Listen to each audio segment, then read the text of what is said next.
যার ভিতরে দুইটা গুণ আছে সে দুনিয়া থেকে সার্টিফিকেট নিয়ে যাক ও জাহান্নামের কোন নাউজুবিল্লাহ। ফাআম্মা মান তাগা, যে ব্যক্তি আল্লাহর হুকুম পালন করে না, আল্লাহ তাআলার সাথে সীমা লঙ্ঘন করেছে, আপনি আপনার বিবির কারণে, সন্তানের কারণে, গরু বাছুরের কারণে, হাল চাষের জন্য, কৃষিবাদের জন্য, গাড়ির জন্য, বাড়ির মায়া পইরা নামাজ পড়েন না, নামাজ ছেড়ে দিলেন, আল্লাহ তাআলার কাছে সীমা লঙ্ঘন করলেন। কার কাছে সীমা লঙ্ঘন করেন বলেন? আল্লাহর সীমা লঙ্ঘন করলেন। আল্লাহ বলে ফাআম্মা মান তাগা, যে ব্যক্তি আল্লাহর হুকুম পালন করে না সে আল্লাহ তাআলার সাথে সীমা লঙ্ঘন করলো। ওয়া আসারাল হায়াতাদ দুনিয়া, আজ যে দুনিয়াকে অগ্রাধিকার দিল, বাড়িরে অগ্রাধিকার দিল, সন্তানরে অগ্রাধিকার দিল, গাড়িরে অগ্রাধিকার দিল, কৃষি আবাদকে তিনি অগ্রাধিকার দিল, আগে কাজ করে তারপরে নামাজ পড়ে। আছে না নাকি সমাজের ভিতরে এরকম মানুষ? কিছু মানুষ তো আছে নামাজ পড়েই না, কিছু আছে নামাজ পড়ে কিন্তু কাজ আমার আগে। কথা ছিল আমার নামাজ আগে তারপরে কাজ, এখন আমাদের কাজ আগে নামাজ পড়ে। তার মানে তুমি দুনিয়াকে প্রাধান্য দিলা, আল্লাহ তাআলার সাথে সীমা লঙ্ঘন করলা, দুনিয়াকে তুমি প্রাধান্য দিলা। এই জন্য আল্লাহ তাআলা বলেন ফা ইন্নাল জাহিমা হিয়াল মাওয়া। তুমি শুনে রাখো, দুনিয়াকে তুমি প্রাধান্য দেওয়ার কারণে, আল্লাহ তাআলার হুকুমের সীমা লঙ্ঘন করার কারণে আল্লাহ পাক রব্বুল আলামিন তোমার জন্য জাহান্নামের ঠিকানা বানায় রাখছে। কোন নাউজুবিল্লাহ। পক্ষান্তরে আল্লাহ তাআলা বলেন ওয়া আম্মা মান খাফা মাকামা রাব্বিহি ওয়া নাহান নাফসা আনিল হাওয়া ফাইন্নাল জান্নাতা হিয়াল মাওয়া। চিল্লা বলেন সুবহানাল্লাহ। আল্লাহ পাক রব্বুল আলামিন ডাকতে বলেন ওয়া আম্মা মান খাফা, যার ভিতরে আল্লাহর ভয় ঢুকে গেছে। কার ভয় জুড়ে বলেন? এখানে আসছেন কার ভয় নিয়া? আল্লাহর ভয় যার ভিতরে কাজ করে।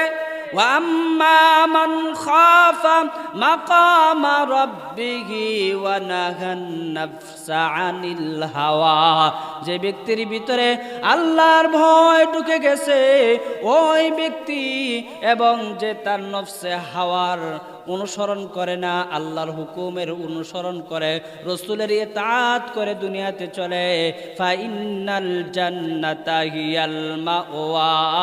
আল্লাহ তাআলা তার জন্য জান্নাত তার জন্য ঠিকানা বানায় রাখছেন। কে? তাহলে জান্নাতে যাইতে চান না জাহান্নামে? তাহলে প্রথম দুই গুণ অর্জন করবেন না, শেষ দুই গুণ? যে দুই গুণ আমাকে জান্নাত নিয়ে যাবে সেই দুই গুণ অর্জন করা দরকার আছে না নাই? প্রথম দুই গুণে জাহান্নামে নিবে। দুনিয়া আল্লাহর সীমা লঙ্ঘন, দুনিয়ার মহাব্বত, সন্তানের মহাব্বত, বিবির মহাব্বত, সম্পদের মহাব্বত, বাড়ির মহাব্বত, এইগুলো যারা করবে তারা দুনিয়া থেকে যেন জাহান্নামের ঠিকানাটা লেখা নেই। আর যাদের ভিতরে আল্লাহর ভয় কাজ করবে, আল্লাহর ভয় যার ভিতরে কাজ করবে আর নিজের নফসের অনুযায়ী মন চাহে জিন্দেগি চালায় না, তাদের জন্য আল্লাহ তাআলা জান্নাত তৈরি করে রাখছে। কোন সুবহানাল্লাহ। আল্লাহর ভয় না থাকলে ওয়াজ শুনলে কোনো লাভ হবে না। কথা কার? জোরে বলেন কার কথা? বলবেন হুজুর বানায় এখন। আল্লাহর ভয় না থাকলে ওয়াজে কোনো কাজ হবে না। আল্লাহ বলছেন ফাযাক্কির বিল কুরআনি মান ইয়াখাফু ওয়াঈদ। আল্লাহ বলছেন হে নবী, আপনি আপনার উম্মতদেরকে আপনি উপদেশ দেন। উপদেশটা দিবেন কি দেয়া? বিল কুরআন, কুরআন দেয়া। কি দেয়া? কুরআন দেয়া আপনি আপনার উম্মতদেরকে আপনি উপদেশ দেন। বিশ্বনবী সাল্লাল্লাহু আলাইহি সাল্লামকে বললেন আরেকটা গুণ লাগবে, যাদেরকে আপনি কোরআন দিয়ে আওয়াজ করবেন, নসিহত করবেন, মাইয়া খাফু ওয়াঈদ, তার ভিতরে কার ভয় থাকতে হবে? জোরে বলেন। আল্লাহর ভয় যার ভিতরে থাকবে এমন ব্যক্তিকে যদি আপনি কোরআন দিয়ে নসিহত করেন, হাদিস দিয়ে আপনি নসিহত করেন, তার ভিতরে কোরআন ঢুকবে, তার ভিতরে নসিহত ঢুকবে। অন্যথায় ওয়াজ করলে কোনো কাজ হবে? তাহলে এখানে বসার সাথে সাথে নিজের অন্তরকে আপনার খালেজ করতে হবে। আমি যে এখানে বসেছি একমাত্র কার ভয় নিয়ে? জোরে বলেন।